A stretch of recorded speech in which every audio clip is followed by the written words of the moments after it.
সুন্নত অর্থ কি? সুন্নত মানে হলো পদ্ধতি, সুন্নত মানে হলো সিস্টেম, সুন্নত মানে হলো তারিকা, সুন্নত মানে হলো নিয়ম। এটা হলো এক সুন্নত। কোরআন তেলাওয়াতের পদ্ধতি, কোরআন মানার পদ্ধতি, কোরআন শোনার পদ্ধতি ইত্যাদি সুন্নার অন্তর্গত।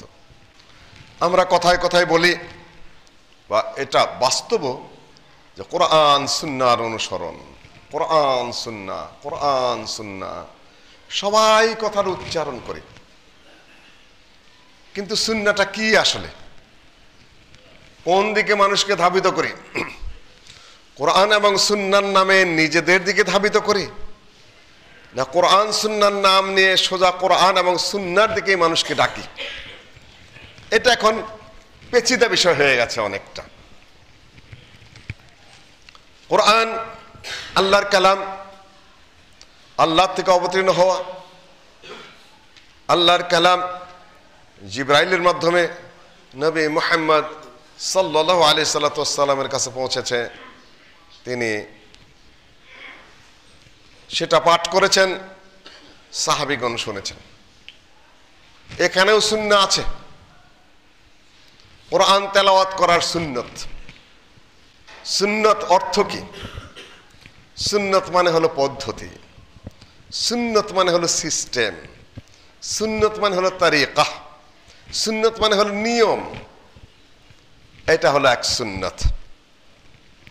কোরআন তেলাওয়াতের পদ্ধতি, কোরআন মানার পদ্ধতি, কোরআন শোনার পদ্ধতি ইত্যাদি সুন্নার অন্তর্গত। এটা হলো সুন্নাহ। নবী মুহাম্মদ সাল্লাল্লাহু আলাইহি সাল্লামের নীতি, পদ্ধতি, আদর্শ সুন্নাহ।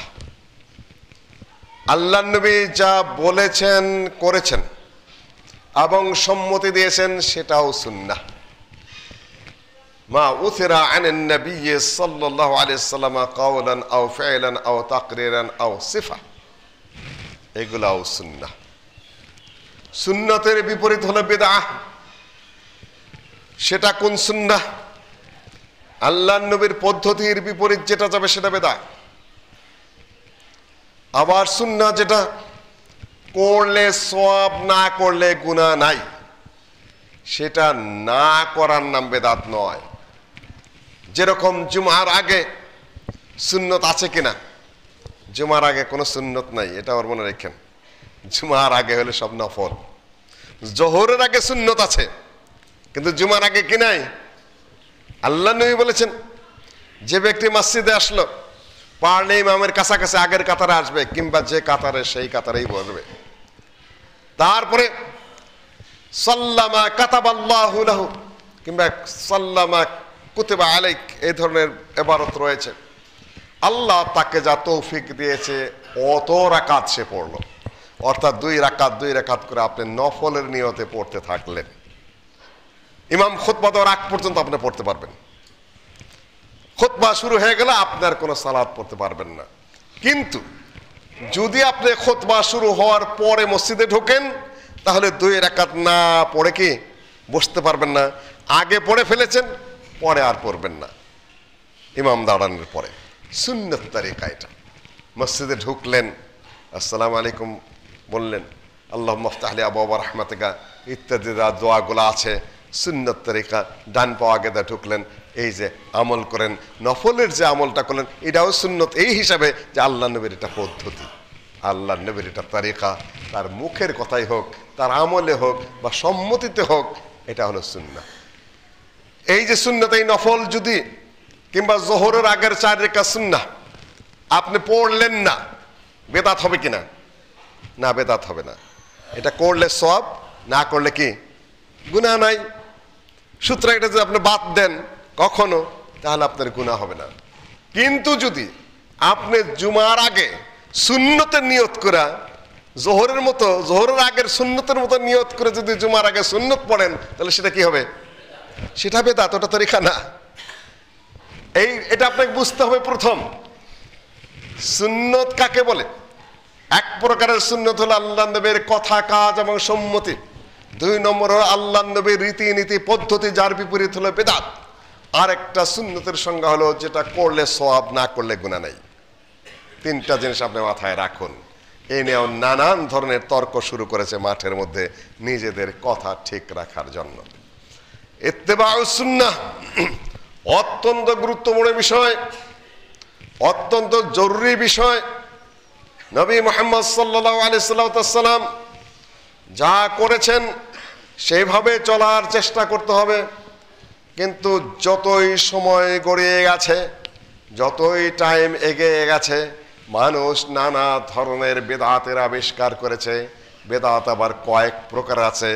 বেদাত যেটা আমরা বলি যে এই সুন্নাহ, বেদাতে হাসানা, বেদাতে সাইয়্যা, এটা হলো সম্পূর্ণ বানাওটি বাজে কথা। আল্লাহ নবী বলেছেন যে কুল্লু বেদাতিন দালালাহ, প্রত্যেকে বেদাতে গোমরাহি।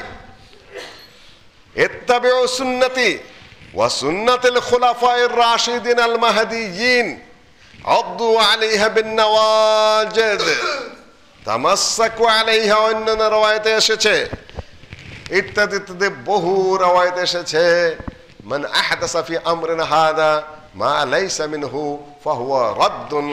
যে ব্যক্তি আমাদের এই কাজের মধ্যে নতুন কিছু আবিষ্কার করলো সেটা প্রত্যাখ্যাত।